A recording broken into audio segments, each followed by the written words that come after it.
আমি আজকে কথা বলতে যাচ্ছি আপনাদের সামনে কুরআন হাদিসের আলোকে, অর্থাৎ ইসলামের কুরআন হাদিসের যে সমন্বয় সেটাই হলো মূলত ইসলাম। ইসলামে একজন নাগরিকের সংবিধানটা কি, ইসলাম তার অনুসারীদেরকে কি সংবিধান দেয়, জীবন যাপনের কি পদ্ধতি বলে দেয়, সেই সম্পর্কে আমি কিছু সামান্য কথা আলোচনা করব। আমার প্রথম বক্তব্য হলো, পৃথিবীতে যত উন্নত রাষ্ট্র অথবা যত উন্নত জাতি থাকুক না কেন, যে কালেই হোক না কেন, সেই জাতির একটা সংবিধান রয়েছে। কোরআনের সংবিধান ইসলামের সংবিধানের তুলনায় পৃথিবীর সেই উন্নত জাতি বা রাষ্ট্রের সংবিধান শতভাগ নহে শুধু, বরং 1000 ভাগের 1 ভাগ, তার চেয়েও কম, ছোট। তার মানে হলো ইসলাম তার একজন অনুসারীকে, তার রাষ্ট্রের একজন নাগরিককে যে সংবিধান দিয়েছে, সেই সংবিধানটা একটা পরিপূর্ণ সংবিধান। জীবনের এমন কোনো দিক নেই যেখানে কোরআন গাইড করে না, মানুষদেরকে পথ প্রদর্শন করে না। আল্লাহ রাব্বুল আলামিন বলেন, ওয়ানাজ্জালনা আলাইকাল কিতাবা তিবয়ানাল লিকুল্লি শাইইন ওয়া হুদাও ওয়া রাহমাতাও ওয়া বুশরা লিল মুসলিমিন। হে রাসূল, আপনার কাছে আমি এমন এক কিতাব নাজিল করেছি যে কিতাবটি হলো সকল বিষয়ের সুস্পষ্ট বর্ণনা, সকল সমস্যার সুস্পষ্ট সমাধান। ওয়া হুদাও ওয়া রাহমা, এটা হলো গাইড, পথ প্রদর্শনকারী এবং আল্লাহর পক্ষ থেকে অনুগ্রহ। ওয়া বুশরা লিল মুসলিমিন, যারা অনুগত বান্দা, আল্লাহ তাআলার আত্মসমর্পণকারী বান্দা, তাদের জন্য এই কিতাব হলো সুসংবাদ। সুতরাং আমাদেরকে জানতে হবে এই কোরআন তার অনুসারীকে কি সংবিধান দিয়েছে, জীবন যাপনের জন্য কি পদ্ধতি বাতিয়ে দিয়েছে। এই সম্পর্কে যদি আমরা খেয়াল করি, একজন মানুষ যখন ঘুমাতে যাবে এবং ঘুম থেকে উঠবে, 24 ঘন্টার জন্য ওই মানুষটার কোন সময় কোন কাজ করণীয় এবং কিভাবে সেটা সম্পাদন করা উচিত, এই সম্পর্কে কোরআন নীরবতা অবলম্বন করেনি, বরং প্রত্যেকটা ক্ষেত্রে তার অনুসারীকে গাইডলাইন বাতিয়ে দিয়েছে। এবং একজন সমাজের পরিচ্ছন্নতা কর্মী, ক্লিনার থেকে শুরু করে রাষ্ট্রের সর্বোচ্চ ব্যক্তি পর্যন্ত, রাষ্ট্রনায়ক পর্যন্ত, প্রত্যেকটা নাগরিককে গাইডলাইন বলে দিয়েছে সে তার কাজ কিভাবে সম্পাদন করবে, তার কি অধিকার, কি দণ্ডবিধি রয়েছে তার জন্য, সকল কিছু সুস্পষ্টভাবে কোরআন আমাদেরকে বলে দিয়েছে। একজন মানুষ যখন ঘুমাতে যাবে, কোন কাতে ঘুমাবে, ইসলাম বলে দিয়েছে সে ডান কাতে ঘুমাবে, কিবলার দিক মুখ করে ঘুমাবে। সে যদি মৃত্যু শয্যায় শায়িত থাকে, তাহলেও তাকে তোমরা ডান কাতে কিবলার দিকে শুয়ে দেবে। এবং যখন সে ঘুম থেকে উঠবে, যদি কোনো মন্দ স্বপ্ন দেখে, তখন কি করণীয়, ঘুম থেকে উঠে সে কি দোয়া পড়বে, ঘুমানোর সময় কি পাঠ করবে, সে যখন ওয়াশরুমে যাবে কিভাবে পরিষ্কার পরিচ্ছন্ন হবে, ওয়াশরুম থেকে বের হয়ে সে কি পাঠ করবে, ঘরে যখন ঢুকবে তখন কি নিয়ম ফলো করবে, ঘর থেকে বের হওয়ার সময় তার করণীয় কি, মসজিদে প্রবেশের সময়, মসজিদ থেকে বের হওয়ার সময়, রাস্তাঘাট বাজারে গিয়ে সে কিভাবে বেচা কেনা করবে, সে তার চাকরি, সে তার শ্রম যেখানে সে দিয়ে থাকে সেখানে তার কি করণীয়, প্রত্যেকটা ক্ষেত্রে কোরআন স্পষ্ট নিয়ম কানুন বলে দিয়েছে। বলি সুবহানাল্লাহ। ভাইয়েরা আমার, পৃথিবীর কোনো সংবিধানে কোনো উন্নত জাতি বা উন্নত রাষ্ট্রের জন্য এরকম কোনো সংবিধান নেই। সেই দেশের নাগরিক কোন কাতে ঘুমাবে, সে যদি কোনো দুঃস্বপ্ন দেখে তখন তার কি করণীয়, এইরকম কোনো নিয়ম কানুন সেই রাষ্ট্রের সংবিধানের লেখা নেই, বলা নেই। এই জন্য ইসলাম ইজ দ্য বেস্ট, ইসলাম হলো সর্বশ্রেষ্ঠ। ভাইয়েরা আমার, ইসলামী রাষ্ট্রে একজন শিশু থেকে শুরু করে একজন বৃদ্ধ পর্যন্ত কোন নাগরিকের কি অধিকার, সেই অধিকারের কথাগুলো কোরআন আমাদেরকে বলে দিয়েছে।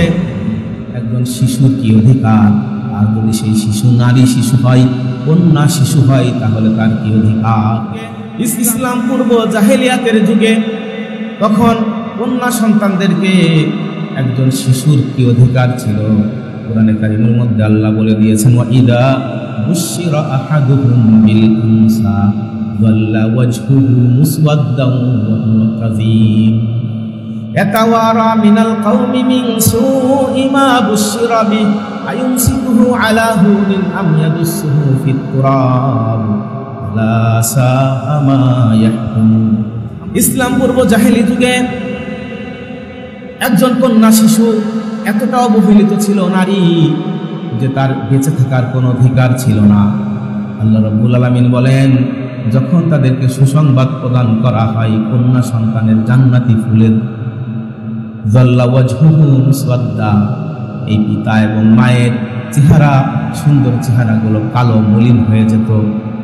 ইয়াতাওয়ারা মিনাল কওমি, সমাজে মুখ দেখাতে পারতো না, এটা লজ্জার বিষয় ছিল। কন্যা সন্তানের পিতা হয়েছে, মা হয়েছে, এটা অসম্মানজনক মনে করা হতো। আয়ুমসিকুহু আলা হুনিন, এই সামাজিক লাঞ্ছনা গঞ্চনা এবং অপমান অপদস্থি সহ্য করে সে কি এই কন্যা সন্তানকে বাঁচিয়ে রাখবে? আম ইয়াদুসুহু ফিত তুরাব, নাকি জীবন্ত এই কন্যা সন্তানকে পায়ের নিচে পিষ্ট করে মাটির মধ্যে দাফন করে হত্যা করবে? আলা সাআ মা ইয়াহকুমুন। তাদের এই সিদ্ধান্ত নারীদের প্রতি, অসহায় মানুষদের প্রতি এটা অত্যন্ত নিন্দনীয়, এটা অত্যন্ত নিন্দনীয়। সেই সমাজে অনেক ওমর ছিল, খালিদ বিন ওয়ালিদ ছিল, অনেক বীর সাহসী মানুষ ছিল, অনেক সাম্রাজ্য ছিল, সম্রাট ছিল, কেউ আগায় আসেনি।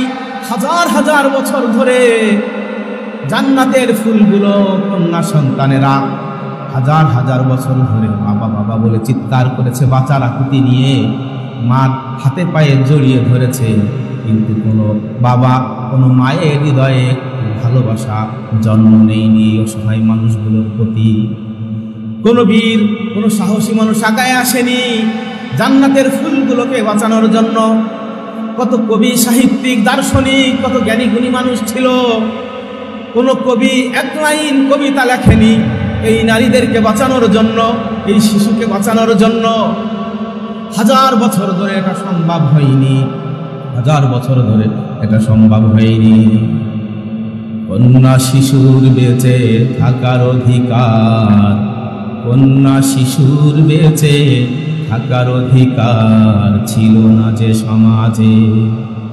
অসহায় মানুষের কোনো অধিকার ছিল না যে সমাজে, অসহায় নারীদের কোনো অধিকার ছিল না যে সমাজে। হে রাসূল, তুমি ভেঙে দিয়েছো সে জাহেলি সমাজ। রাসূল কারীম সেই জাহেলি সমাজ ভেঙে দিলেন। জাহেলি সমাজ ভেঙে দিয়ে সেখানে নারী, শিশু, অসহায় মানবতার অধিকার তিনি প্রতিষ্ঠিত করলেন। বলি সুবহানাল্লাহ। নবীজি ঘোষণা করলেন, যে ব্যক্তি তার একটি অথবা দুইটি কন্যা সন্তান বা বোন অথবা মুসলমানের যে কোনো মেয়েকে প্রতিপালন করে উপযুক্ত পাত্রে পাত্রস্থ করবে, ওই ব্যক্তির জন্য রয়েছে জান্নাত। নবীজি বলেছেন, তোমাদের যদি কারোর কোনো একটি বা দুইটি কন্যা সন্তান মারা যায়, আর সে যদি এই কন্যা সন্তানের এই মৃত্যুর কারণে যদি ধৈর্য ধারণ করে, আল্লাহ রাব্বুল আলামিন ওই পিতামাতাকে জান্নাত নসিব করবেন। কুরআনের মধ্যে অসংখ্য আয়াত রাব্বুল আলামিন একের পর এক নাযিল করে দিলেন। যারা স্ত্রী, তাদের অধিকার সম্পর্কে আল্লাহ রাব্বুল আলামিন বললেন, ওয়া আশিরুহুন্না বিল মা'রুফ ফাইন কারিহতুমুহুন্না ফাআসা আন তাকরাহু শাইআ ওয়া ইয়াজআলাল্লাহু ফীহি খায়রান কাসীরা। হে পুরুষেরা, হে পৃথিবীর স্বামীরা, তোমরা তোমাদের স্ত্রীদের সাথে সর্বোচ্চ সুন্দর ব্যবহার করো। যদি তাদের কোনো আচরণ, কোনো দিক যদি তোমাদের কাছে অপছন্দনীয় মনে হয়, তোমাদের স্ত্রীদের এক একটা দিক যেগুলো তোমাদের কাছে অপছন্দনীয়, সেই অপছন্দনীয় অবস্থার পরে যদি তোমরা সবর করতে পারো, ধৈর্য ধারণ করতে পারো, আর আল্লাহর হুকুম অনুযায়ী স্ত্রীদের সাথে সুন্দর ব্যবহার কন্টিনিউ করতে পারো, চালিয়ে যেতে পারো, তাহলে স্ত্রীদের এক একটা অপছন্দনীয় অবস্থার উপরে তোমাদের ধৈর্য ধারণ করার পরে আল্লাহ রাব্বুল আলামিন এক একটা ধৈর্যের কারণে তোমাদেরকে এক একবার প্রভূত কল্যাণ, খায়রে কাসীর, অনেক বেশি মঙ্গল দান করবেন। সুবহানাল্লাহ। কোরআনে কারিমের মধ্যে দুই ব্যক্তির জন্য প্রভূত কল্যাণের ওয়াদা করেছেন। এক নম্বর, মাইয়ুতাল হিকমা ফাকাদ উতিয়া খাইরান কাসীরা, যে ব্যক্তিকে হিকমা দেয়া হয়েছে, জ্ঞান, প্রজ্ঞা, বিদ্যা, বুদ্ধি, জ্ঞান দেয়া হয়েছে, ওই ব্যক্তিকে একবার প্রভূত কল্যাণ, অনেক কল্যাণ দেয়া হয়েছে। আর এক ব্যক্তির জন্য কল্যাণের ওয়াদা করা হয়েছে পবিত্র কোরআনে, যে ব্যক্তির স্ত্রীর মধ্যে 100টা 1000টা দোষ আছে, 1000টা দোষের উপরে সেই পুরুষ 1000 বার ধৈর্য ধরেছে, ওই পুরুষ লোকটাকে আল্লাহ রাব্বুল আলামিন 1000 বার প্রভূত কল্যাণ দান করবেন। বলি সুবহানাল্লাহ। ওয়াদাল্লাহ লা ইউখলিফুল্লাহু ওয়াদা, এটা আল্লাহর ওয়াদা, আল্লাহ অঙ্গীকার ভঙ্গ করেন না। ওয়ালাকিন্না আকসারান নাসি লা ইয়ালামুন, কিন্তু অধিকাংশ মানুষ এটা জানে না। ভাইরা আমার, এই নারী যখন মা হবেন তখন সন্তানদের জন্য রব্বুল আলামিন আদেশ করে দিয়েছেন, ওয়াকাদা রাব্বুকা আল্লা তা'বুদু ইল্লা ইয়্যাহু ওয়া বিল ওয়ালিদাইনি ইহসানা, তোমার রবের চূড়ান্ত নির্দেশ, তাকে ছাড়া অন্য কারোর ইবাদত তোমরা করতে পারবে না।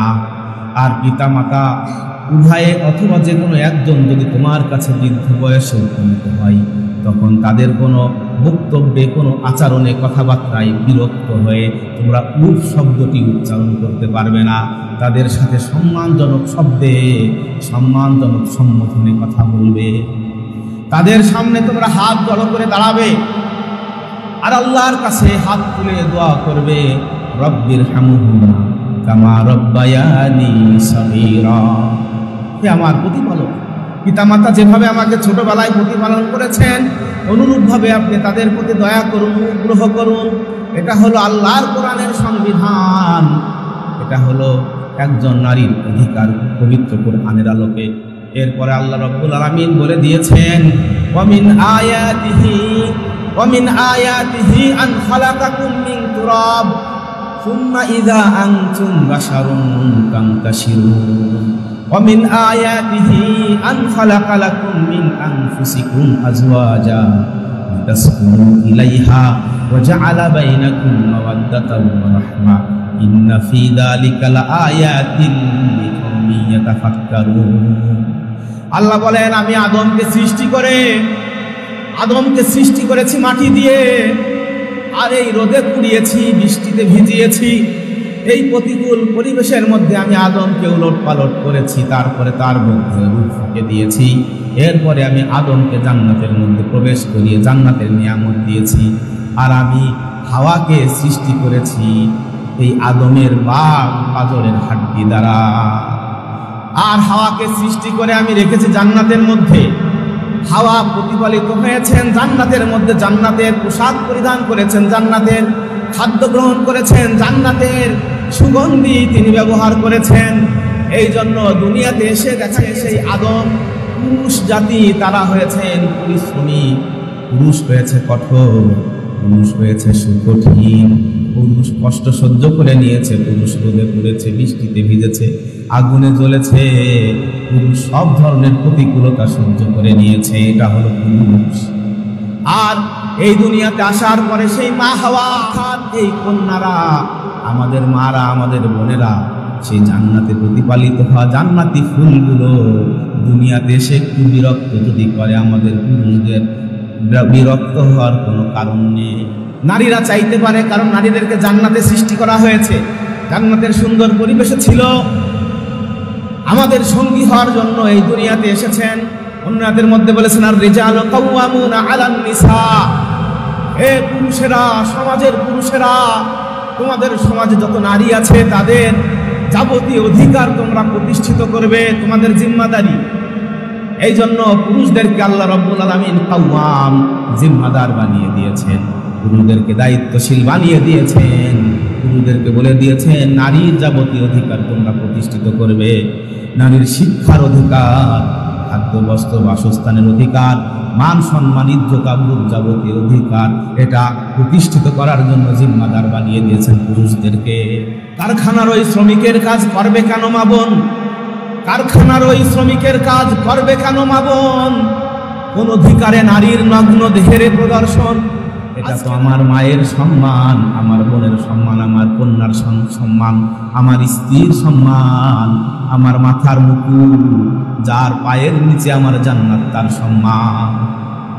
আর যখন আমার এই জান্নাতি মা, আমার এই জান্নাতি বোন, জান্নাতি কন্যা, জান্নাতের ফুলগুলো কেন আজকে শ্রমিকের কাজ করবে? বিশাল জীবনের বোঝা তার কাঁধে কেন চাপিয়ে দেওয়া হবে? অনেক বছর আগে, 20 বছর 30 বছর আগে পিতা মাতা ইন্তেকাল করেছে, আমার বোনটা বিধবা হয়েছে, অনেকগুলো সন্তান নিয়ে মানবেতর জীবনযাপন করে। আমার মা তার বাবা মাকে হারিয়েছে 20 বছর 30 বছর 50 বছর আগে। আমার মা বার্ধক্যে পৌঁছে গিয়েছে, কিন্তু আজও পর্যন্ত বাবার বাড়ির সম্পদের ওয়ারিশ তিনি হতে পারেননি।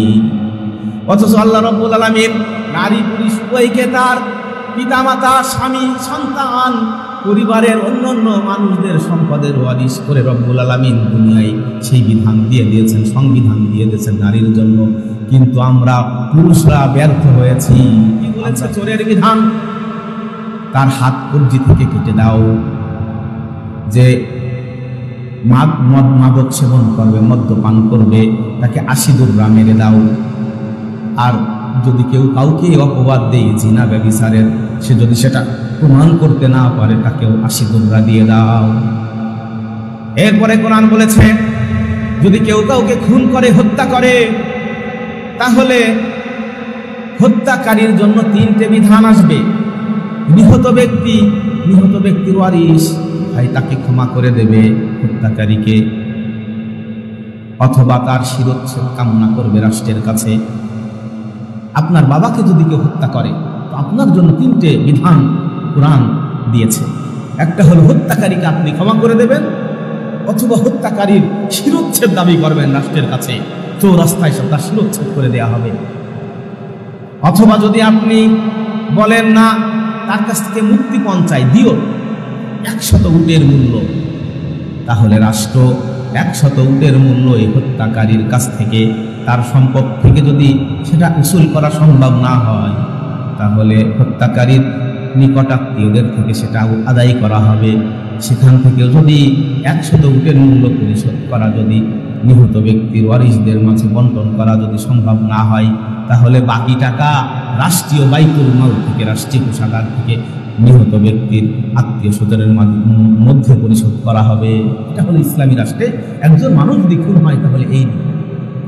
আর যদি হত্যাকারীকে খুঁজে না পাওয়া যায়, রাষ্ট্রের মধ্যে যদি কোনো ব্যক্তি নিহত হয়, ইসলামী রাষ্ট্রের বিধান হলো, রাসূল করিম সাল্লাল্লাহু আলাইহি ওয়াসাল্লামের সময় ইহুদি পল্লীতে আব্দুল্লাহ নামে এক সাহাবী হত্যার শিকার হয়েছিল। ওই আব্দুল্লাহ সাহাবীর ভাই আব্দুর রহমান এবং দুইজন চাচাতো ভাই মুয়াইসা, নামটা কি? মুয়াইসা। এই 3 ভাই নবীর কাছে এসে অভিযোগ দিলেন, ইয়া রাসূলুল্লাহ, আমাদের ভাই নিহত হয়েছে ইহুদি পল্লীতে, আপনি হত্যাকারীকে খুঁজে দেন। কারণ রাষ্ট্র চালানো এটা সহজ কথা না। রাষ্ট্র চালাতে গেলে রাষ্ট্রের প্রত্যেকটা নাগরিককে, সে মুসলিম হোক বা মুসলিম হোক, এটা দেখার বিষয় নয়। সে কোন মানের ব্যক্তি এটাও দেখার বিষয় না। ওই প্রত্যেকটা নাগরিককে নিরাপত্তা, তার জীবনের, তার সম্পদের, তার সার্বিক নিরাপত্তা দিতে রাষ্ট্র বাধ্য থাকবে। এই অঙ্গীকার নিয়েই রাষ্ট্রপ্রধান হতে হয়। রাসূলুল্লাহ সাল্লাল্লাহু আলাইহি ওয়াসাল্লাম বাইতুল মাল থেকে 100 উটের মূল্য পরিশোধ করে দিলেন এই নিহত আব্দুল্লাহর ওয়ারিশদের মাঝে, অভিভাবকদের মাঝে। বলি সুবহানাল্লাহ। এই যে আমাদের দেশে অসংখ্য মানুষ হয়, মুফাজ্জল নামে একটা ছেলে ঢাকা বিশ্ববিদ্যালয়ে হত্যার শিকার হয়েছে। এরপরে টঙ্গী ইজতেমায় কতগুলো মানুষ হত্যার শিকার হলো, প্রতিদিন নিহত হচ্ছে। যদি রাষ্ট্রের কোনো একজন ব্যক্তিকে নিরাপত্তা না দিতে পারে, এর জন্য রাষ্ট্রপ্রধান দায়ী থাকবে। কোনো নারীও যদি রাষ্ট্রপ্রধানের কাছে অভিযোগ দায়ের করে যে আমি আমার স্বামীর ঘরে নিরাপদ না, ওই স্বামীর ঘরেও ওই রাষ্ট্রপ্রধান ওই নারীকে নিরাপত্তা দিতে বাধ্য থাকবে। এর নাম হলো ইসলামী রাষ্ট্র, এর নাম হলো ইসলামী রাষ্ট্রের সংবিধান, এর নাম হলো ইসলামী রাষ্ট্রের খলিফা। ভাইয়েরা আমার, কিন্তু 100 উটের মূল্য কত? কয়েক কোটি টাকা। তাহলে বোঝা যায় ইসলাম যে অধিকার দিয়েছে নাগরিককে, এতটা অধিকার, এতটা সুরক্ষা এটা দিতে পারে না পৃথিবীর কোনো সংবিধান। ভাইরা আমার, যদি কোনো রাষ্ট্রে ডাকাত ধরা পড়ে এবং সে রাষ্ট্র যদি ইসলামী রাষ্ট্র হয়, কোরআনের বিধান তাহলে শুনে নেন। আল্লাহ রাব্বুল আলামিন বলেন, ইন্নামা জাযাউল্লাযীনা ইউহারিবুনাল্লাহা ওয়া রাসূলাহু ওয়া ইয়াসআউনা ফিল আরদি ফাসাদা আইয়ুকাত্তালু আও ইউসাল্লাবু আও তুকাত্তাআ আইদিহিম ওয়া আরজুলুহুম মিন খিলাফ আও ইউনফাউ মিনাল আরদ যালিকা লাহুম খিজয়ুন ফিদ দুনিয়া ওয়া লাহুম ফিল আখিরাতি আযাবুন আযীম। রাষ্ট্রের মধ্যে যদি কোনো ডাকাত ধরা পড়ে, ডাকাতি করতে গিয়ে এই ডাকাত যদি মানুষ খুন করে, তা উইকাত্তালু, তার শিরচ্ছেদ করা হবে চৌরাস্তায় নিয়ে। আর যদি ডাকাতি করতে গিয়ে মানুষ হত্যা করে এবং সম্পদ লুণ্ঠন করে, তাহলে ইউসাল্লাবু, চৌরাস্তায় তাকে শুলে চড়িয়ে দেওয়া হবে।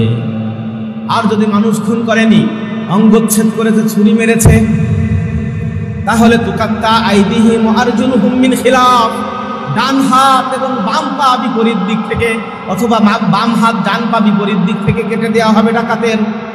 আর যদি শুধু সম্পদ লুণ্ঠন করে অথবা ভয় ভীতি দেখায়, এইরকম ডাকাত যদি ধরা পড়ে, আও ইউনফাউ মিনাল আরদ, তার নাগরিকত্ব বাতিল করা হবে অথবা সুনির্দিষ্ট মেয়াদে তাকে কারাবন্দী করা হবে। এটা হলো ইসলামী রাষ্ট্রে একজন ডাকাতের দণ্ড।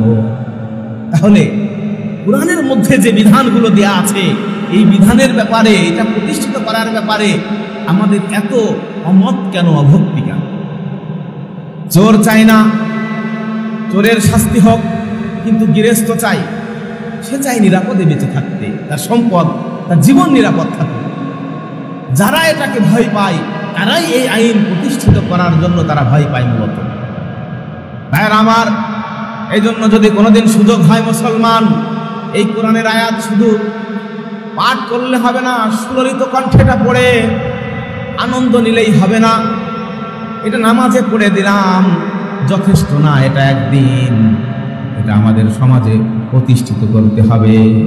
কোন একদিন এদেশের আকাশে কালিমার পতাকা দুলবে, সেদিন সবাই খোদাই বিধান পেয়ে দুঃখ বেদনা ভুলবে। মুসলমান যারা কোরআনের এই আইন প্রতিষ্ঠিত করতে চায় জীবনে, সমাজে, রাষ্ট্রে, নামাজে, তাদের দলে সামিল হতে হবে। আমাদেরকেও সেই বিপ্লবী, সেই সংগ্রামী কাফেলা একজন সদস্য হতে হবে। আমাকে সামিল করে নিও সেই কাফেলাই, যে কাফেলার নেতা আমির হামজা, হুমায়ুন খাম্মা, যারা ছিল তোমার অতি প্রিয়, আমাকে শামিল করে নিও। ইনশাআল্লাহ সেই কাফেলায় শামিল হতে আমরা প্রস্তুত আছি তো ইনশাআল্লাহ। দেখেন একজন শিশুর অধিকার কোরআন কি দিয়েছে। রাসূলুল্লাহ সাল্লাল্লাহু আলাইহি ওয়াসাল্লাম বলেছেন, যখন তোমাদের পুত্র সন্তান হয়, ডান কানে আজান দিবে, বাম কানে ইকামত দিবে। খুরমা, খেজুর অথবা একটু মধু তোমাদের মধ্যে একজন বুজুর্গ নেককার মানুষের, একজন মনীষী আল্লাহওয়ালা সংগ্রামী মানুষের থুতু লাগিয়ে ওই বাচ্চার মুখে দিয়ে দেবে। ওর মুখটা যেন, ওদের কথাগুলো যেন সারা জীবন মধুর মতো থাকে। এরপরে নবীজি বলেছেন, তার একটা সুন্দর নামের অধিকার রয়েছে। শুধু নামের অধিকার না, নামটা সুন্দর হতে হবে। রাসূলুল্লাহ সাল্লাল্লাহু আলাইহি ওয়াসাল্লামের কাছে এক সাহাবী এসেছেন, নাম হাজান, দুঃখ দুশ্চিন্তা। হাজান মানে সত্যি সত্যি সাহাবীর চেহারা দেখে নবীজি মনে দয়া হয়েছে। এত পেশান, এত বিষণ্ণ লেগেছে ওই সাহাবীকে, প্রচন্ড অভাবী ছিলেন সাহাবী। নবীজি বলেছেন, ভাই তোমার নাম কি? বলেছেন, আমার নাম হাজান। নবীজি বলেছেন, লা বাল আনতা সাহাল, তোমার নাম হাজান না, তোমার নাম সাহাল। সাহাল মানে সহজ, সুন্দর, সমৃদ্ধি। কিছুদিন পরে সাহাবী এসেছেন। সত্যি সত্যি সাহাবী অনেক ধনী হয়ে গিয়েছেন, সমৃদ্ধ হয়ে গিয়েছেন, অনেক সুখী হয়ে গিয়েছেন। সেই স্বাচ্ছন্দ্য এবং সুখের আভাস তার চেহারার মধ্যে, তার চালচলনের মধ্যে প্রকাশ পাচ্ছে। এই জন্য একটা সুন্দর নামের প্রভাব একজন মানুষের জীবনে থাকে। আমার বাংলাদেশে শিশু জন্মগ্রহণ করলে, বাংলাদেশ তো দূরের কথা, পৃথিবীর কোন উন্নত রাষ্ট্র আছে যেখানে শিশু জন্মগ্রহণ করার পরে তার এই জাতীয় বিষয়গুলো তার অধিকার, এরকম কোনো কথা আছে? একটা নামের অধিকার আছে, নামটা সুন্দর হতে হবে, এমন কোনো কথা সংবিধানে লেখা নাই। ভাইরা আমার, এই জন্য ইসলাম সুন্দর।